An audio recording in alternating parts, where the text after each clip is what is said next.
Every atom in your body might be in the wrong state. Not radioactive, not decaying. Wrong in a way that means all ordinary matter, every planet, every star, every molecule you have ever touched could be a temporary arrangement, a placeholder, waiting to become something else entirely. In 1971, a physicist named Arnold Bodmer published a paper with an idea so unsettling that it took 13 years for anyone to follow up on it. He proposed that the matter all of us are made of, the protons and neutrons inside every atom, might not be the most stable form of matter the universe allows. There could be something lower, something more permanent. And if it exists, then everything all of us call solid, everything all of us call real, is sitting on a shelf it could fall off at any time. It took over a decade for the idea to gain traction. In 1984, Edward Witten formalized the hypothesis and gave it a framework that physicists could test. And he asked a question that physics still has not answered. 55 years later, that question remains open. This is the story of a substance that might not exist, but if it does, it rewrites what stability means, from the inside of a neutron star to the atoms in your bones. To understand why strange matter is so unsettling, you first need to understand what ordinary matter is actually made of at its deepest level. The answer is quarks, specifically two types, up quarks and down quarks. Every proton in your body contains 2 up quarks and 1 down. Every neutron contains 1 up and 2 down. 2 flavors of quark and nothing else build everything you can see, touch, and measure in the known universe. Your bones, the oceans, the sun, every galaxy within range of every telescope ever built. All of it runs on 2 types of particle. But there are not just 2 flavors. There are 6, up, down, charm, strange, top, and bottom. The other 4 are unstable under normal conditions. They appear for fractions of a second in particle collisions and then decay. They do not stick around. They do not build anything permanent. Or so all of us thought. Here is where the Bodmer-Witten conjecture changes everything. Imagine you have an apartment with 2 tenants and the rent is split 2 ways. Now imagine you add a 3rd tenant. The rent per person drops. Each individual carries less of the load. Quarks work the same way. There is a rule in quantum mechanics that says no 2 identical particles can share the same energy level. With only up and down quarks, the available levels fill up fast, the system is crowded, and the energy stays high. But if you add a 3rd flavor, the strange quark, you open an entirely new set of levels. The quarks spread out. The total energy drops. In physics, lower energy means more stable.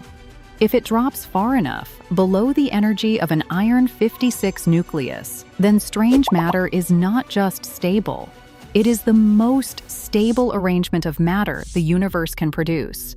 And iron, the element that powers the cores of massive stars, the element that every physicist considers the endpoint of nuclear fusion, would be second place. Think about what that means. If the Bodmer-Witten conjecture is correct, then protons and neutrons are not the ground floor, they are a mezzanine. Somewhere below them is a basement made of strange quarks that everything could, in principle, collapse into. Now you cannot just sprinkle strange quarks onto a table and watch it transform. The conditions required to form strange matter exist in only one known environment in the universe: the interior of a neutron star. When a massive star collapses at the end of its life, its core is crushed to densities beyond comprehension. A single teaspoon of this material would weigh roughly 1 billion tons.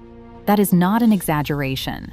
That is nuclear density, the point at which individual protons and neutrons are pressed so tightly together that they overlap.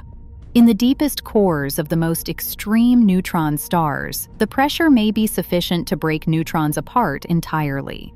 The quarks spill out of their containers and form a continuous sea.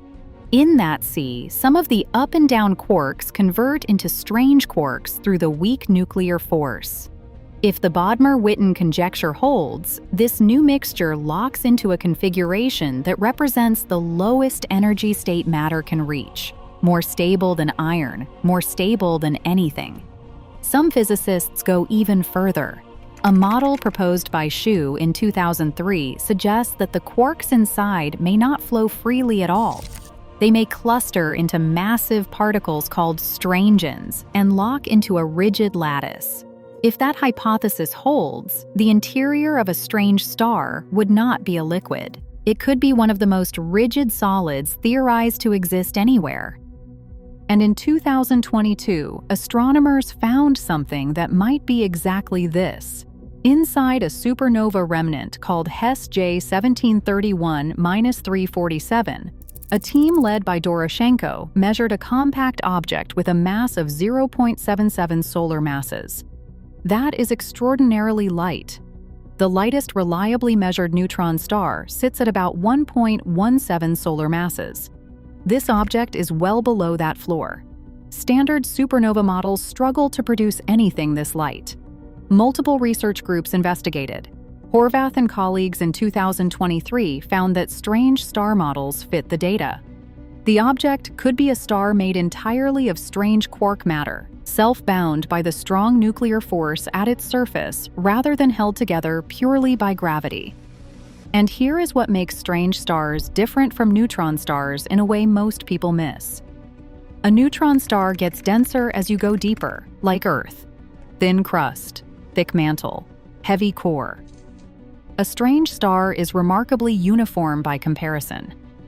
Its matter is self-bound by the strong force, so instead of gradually fading to zero density at the surface the way a neutron star does, a strange star has a sharp edge, finite density, then nothing, like a cliff, not a beach.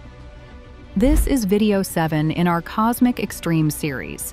If this is the kind of physics you have been looking for, subscribe, because what comes next is the part that most videos about strange matter get wrong.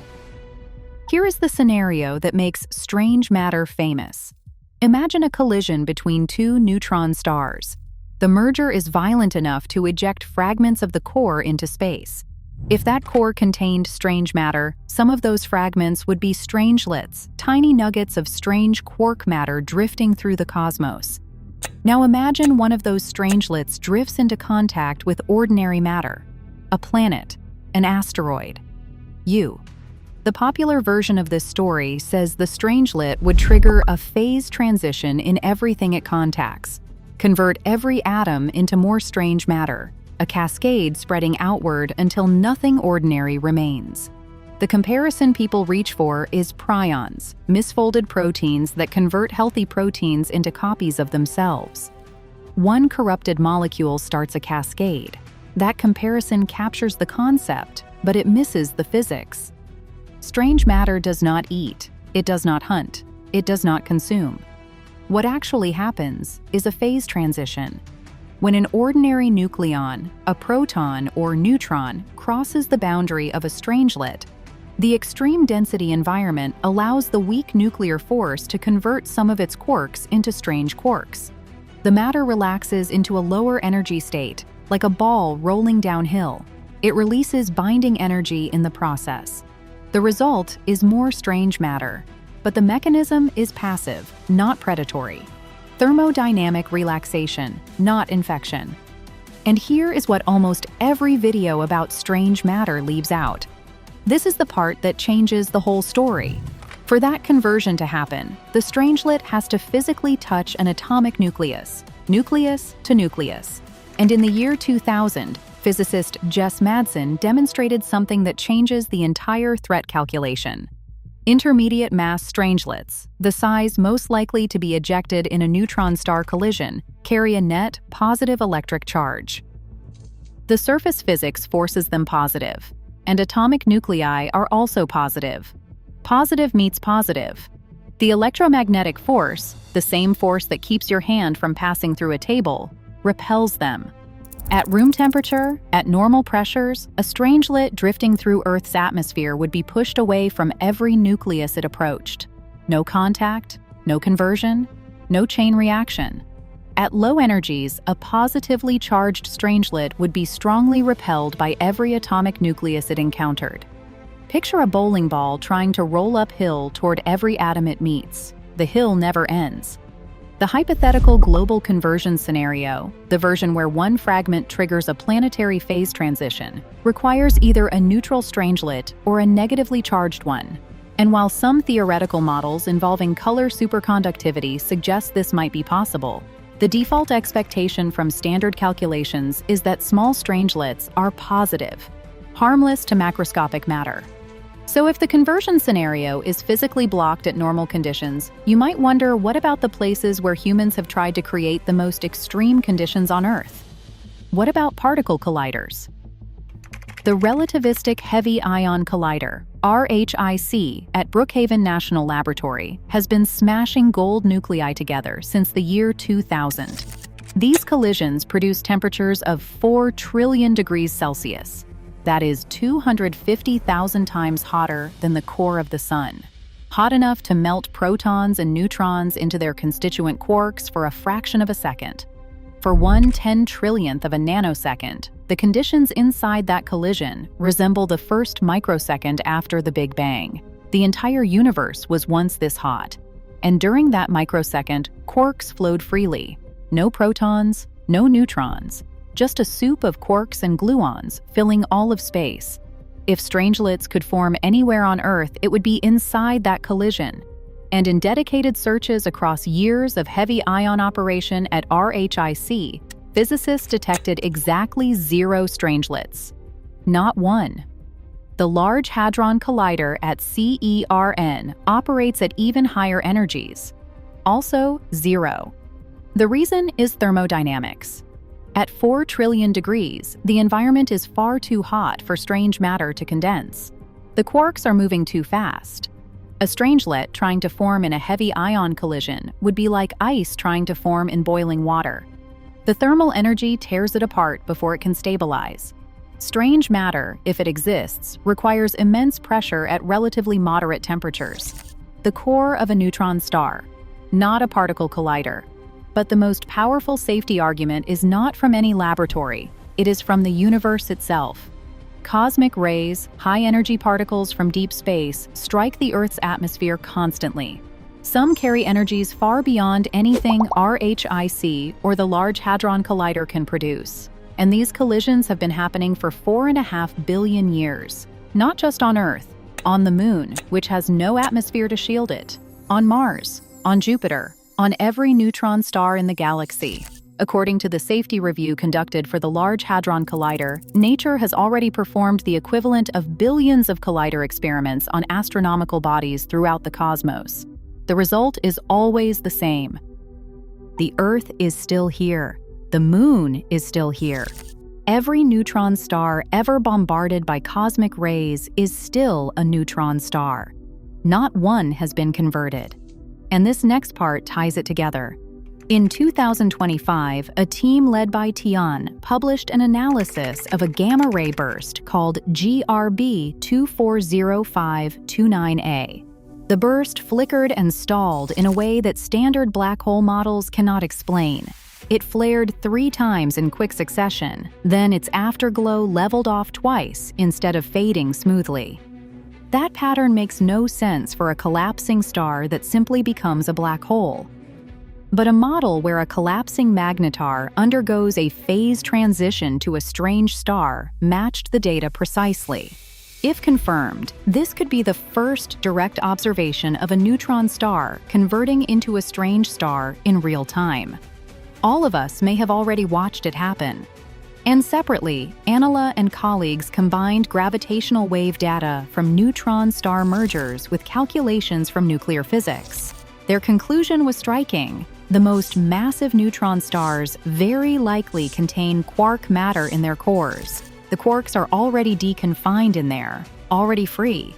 The only question is whether those quarks include enough strange quarks to qualify as true strange matter, or whether they remain as just up and down, stuck in a two-flavor state that falls short of the Bodmer-Witten threshold. Think about that for a second. All of us may already be living in a universe where strange quark matter exists inside the heaviest dead stars.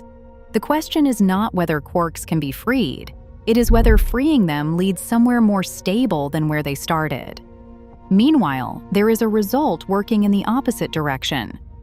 Recent theoretical work in quantum chromodynamics, the mathematics that governs quark behavior, suggests that the parameter space for absolutely stable strange matter may be shrinking. The energy conditions required are being squeezed by increasingly precise modeling. Some approaches suggest that a stable three-flavor ground state faces tighter constraints than previously assumed. The universe may be answering Bodmer's question for all of us, and it may be answering no. And here is one final observation you can hold in your hand. If neutron star collisions produce the gold on Earth, and they likely do, those same collisions would have occurred under conditions where strange matter could theoretically form. The gold arrived, it cooled, it formed veins in rock, it ended up in jewelry. Your ring is still gold. It is not converted into a microscopic sphere of quark matter. That is worth noticing. So where does this leave all of us? If the Bodmer-Witten conjecture is correct, then every atom in your body is metastable. You are made of matter that has persisted for 13.8 billion years, not because it is the most stable configuration, but because the conditions required to push it into a lower state are extraordinarily rare. You are not the ground floor, you are the mezzanine. The basement exists somewhere inside the cores of neutron stars. You cannot reach it, and it, so far, has not reached you. If the conjecture is wrong, then iron remains the most stable nucleus in the periodic table. Neutron stars are exactly what they appear to be, dense but conventional. The universe is precisely as solid as it seems. No hidden basement, no trapdoor beneath your feet. Either answer is extraordinary. One means all of us are made of the wrong stuff. The other means the laws of physics locked in the right answer 13.8 billion years ago and never wavered. 55 years after Bodmer asked the question, we still do not know which answer is true. And strange matter is not even the most unsettling idea in physics. In our next video, we will look at vacuum decay, the hypothesis that the space we exist in might itself be in the wrong state, and that the correction, if it ever comes, would travel at the speed of light and rewrite the laws of physics as it goes. If you want to know how deep the wrong state goes, this series is just getting started.